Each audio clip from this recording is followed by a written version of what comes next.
34টি toothpaste পরীক্ষা করা হলো, যার মধ্যে 26টির মধ্যেই মাইক্রোপ্লাস্টিকের মতো ক্যান্সারের উপাদান খুঁজে পাওয়া গেছে। টুথপেস্ট, যে টুথপেস্ট আমরা নিশ্চিন্তে সকাল এবং রাতে দুইবার ব্রাশ করে ঘুমাতে যাই, কিন্তু ঘুমের পরে বাস্তবতাটা আজকে সামনে এসেছে, যেখানে মাইক্রোপ্লাস্টিকের মতো একটি উপাদান পাওয়া গিয়েছে। যে উপাদান কি জানেন? এই মাইক্রোপ্লাস্টিক কি? এই মাইক্রোপ্লাস্টিক হচ্ছে ছোট ছোট ক্ষুদ্র প্লাস্টিকের কণা, যা আমাদের দেহের ভিতর প্রতিদিন দুইবার করে প্রবেশ করছে।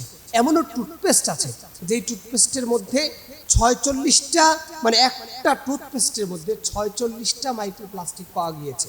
অর্থাৎ আপনি প্রতিদিন যখন দুইবার ব্রাশ করছেন, তখন আপনার দেহের ভিতরে দুইবার এই মাইক্রোপ্লাস্টিক ঢুকছে এবং আস্তে আস্তে করে সেটা জমা হচ্ছে। জমা হবার পরে আপনি এটা ক্যান্সারের দিকে ধাবিত হচ্ছেন। এবং সব থেকে আশ্চর্যজনক বিষয় কি জানেন?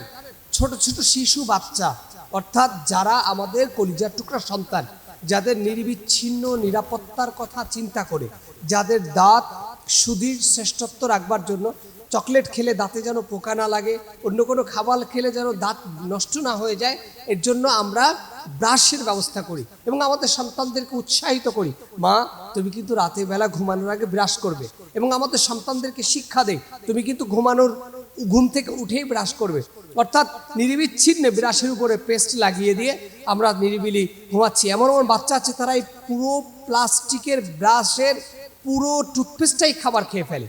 অর্থাৎ এমন এমন কোম্পানি যারা বের করেছে যে এই ব্রাশের এই টুথপেস্ট খাওয়াও যাবে। তা আমার বাচ্চারা যখন খাচ্ছে, তখন পুরো মাইক্রোপ্লাস্টিকটাই তার দেহের মধ্যে ঢুকছে। এবং আশ্চর্যজনক বিষয় হলো, বাংলাদেশের 6টি ব্র্যান্ড কোম্পানি যারা এই বাচ্চাদের টুথপেস্ট তৈরি করে, সেই টুথপেস্ট 6টার মধ্যে 4টাতেই মাইক্রোপ্লাস্টিকের উপাদান পাওয়া গিয়েছে।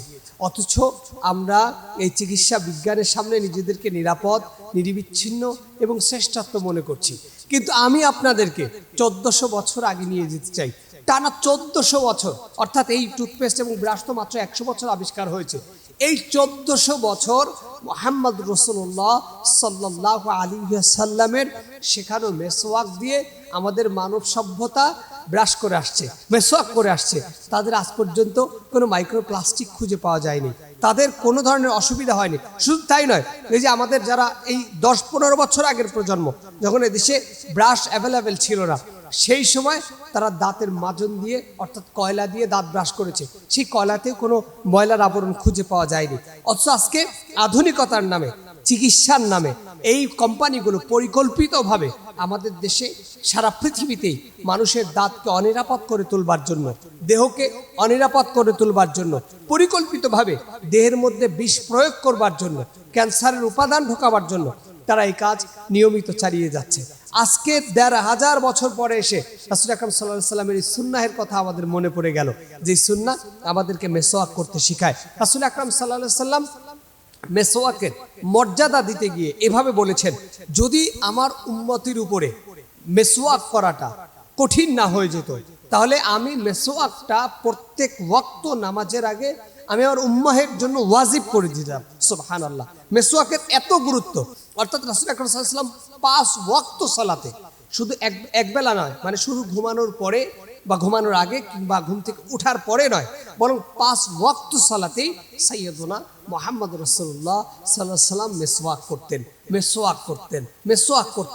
মেসওয়াকের ফাজিলাত অনেক হাদিস আছে, রাসূল আকরাম সাল্লাল্লাহু আলাইহি ওয়াসাল্লাম বলেছেন, সেই মেসওয়াক যা আপনার দাঁতকে নিরাপদ, নিরবিচ্ছিন্ন এবং নিশ্চিত করে। শুধু তাই নয়, মেসওয়াকটা কোথা থেকে আসে? একটি গাছ থেকে। এবং আপনারা জানেন, নিম গাছের মেসওয়াককে বেশি প্রাধান্য দেওয়া হয়েছে। এই নিম গাছটা, যা আজকে চিকিৎসা বিজ্ঞান বলছে যে নিম গাছের মতো উপকারী গাছ এই প্রাকৃতিক পৃথিবীতে আর খুঁজে পাওয়া মুশকিল।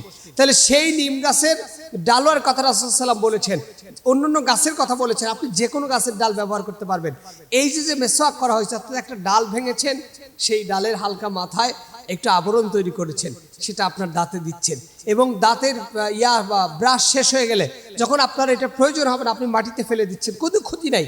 অর্থাৎ একটা ডাল গাছ থেকে এসে আপনার মুখকে নিরাপদ করছে, আপনার দাঁতকে নিরাপদ করছে, সে আবার মাটিতেই বিলীন হয়ে যাচ্ছে, কারো ক্ষতি হচ্ছে না, না প্রাকৃতিক ক্ষতি, না দেহের ক্ষতি, না অন্য কোনো ক্ষতি।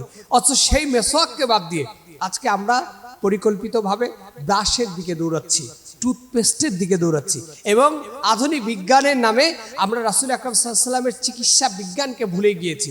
আজকে পুরো পৃথিবী জাতি যেন চিকিৎসা এমন একটা পর্যায়ে নিয়ে গিয়েছে, রাসূল আকরাম সাল্লাল্লাহু আলাইহি ওয়াসাল্লামের জমানায় মানুষের রোগী হতো না এমন মনে হচ্ছে, অথচ আল্লাহর পয়গম্বর সাহাবীদেরকে চিকিৎসা করেছেন।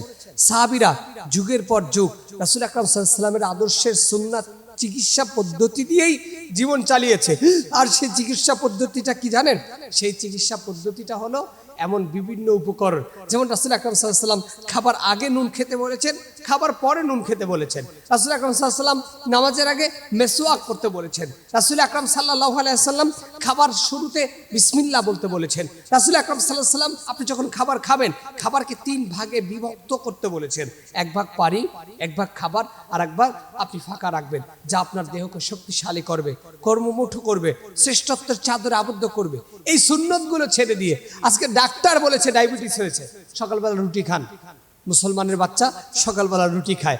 ডাক্তার বলেছে ডায়াবেটিস হয়েছে, সকালবেলা দৌড়ান। মুসলমানের বাচ্চা সকালবেলা দৌড়ায়। কিন্তু রাসূল আকরাম সাল্লাল্লাহু আলাইহি ওয়াসাল্লাম বলেছেন কেউ যদি ফজরের নামাজ জামাতে পড়তে পারে তাহলে তার দৌড়ানোর প্রয়োজন হয় না। রাসূল আকরাম সাল্লাল্লাহু আলাইহি ওয়াসাল্লাম বলেছেন খাবারটা 3 ভাগের 1 ভাগ রেখে খাও, তাহলে তোমার ডায়াবেটিস হয় না। সেই সুন্নাহ পদ্ধতি বাদ দিয়ে আমরা যেন আজকে গতানুগতিক আধুনিক বিজ্ঞানের দিকে ছুটছি, যার ফলে এই মাইক্রোপ্লাস্টিক খাচ্ছি। এবং বাজারে যত খাবার আছে দেখেন না, সব খাবারগুলোর মধ্যে ফরমালিন। এমনকি যারা সিগারেট খাচ্ছে তারা যেই উপকরণ দেহের মধ্যে ঢুকাচ্ছে, অর্থাৎ যেই ক্যান্সার আমাদের মধ্যে ঢুকছে, সেটাই যেন কন্টিনিউয়াসলি হচ্ছে। এর জন্য আমাদের প্রত্যেকের উচিত রাসূল আকরাম সাল্লাল্লাহু আলাইহি ওয়াসাল্লামের শ্রেষ্ঠ সুন্নাহ মেসওয়াকের দিকে ফিরে যাওয়া। আমাদের প্রত্যেকের উচিত মেসওয়াক দিয়ে দাঁতকে পরিপাটি পরিচ্ছন্ন করা। আমি এটা বলবো না যে আপনি টুথপেস্ট ব্যবহার করবেন না, আমি বলবো আপনি টুথপেস্ট ব্যবহার করেন, কিন্তু রাসূল আকরাম সাল্লাল্লাহু আলাইহি ওয়াসাল্লামের সুন্নাহ মেসওয়াকটাকেও আপনি ব্যবহার করেন। তাতে দুটি লাভ, একটি হলো রাসূল আকরাম সাল্লাল্লাহু আলাইহি ওয়াসাল্লামের একটি সুন্নাহ জীবিত হলো, এবং সেই সাথে দুনিয়া এবং আখিরাতে উভয় জগতে আমাদের কল্যাণ হলো।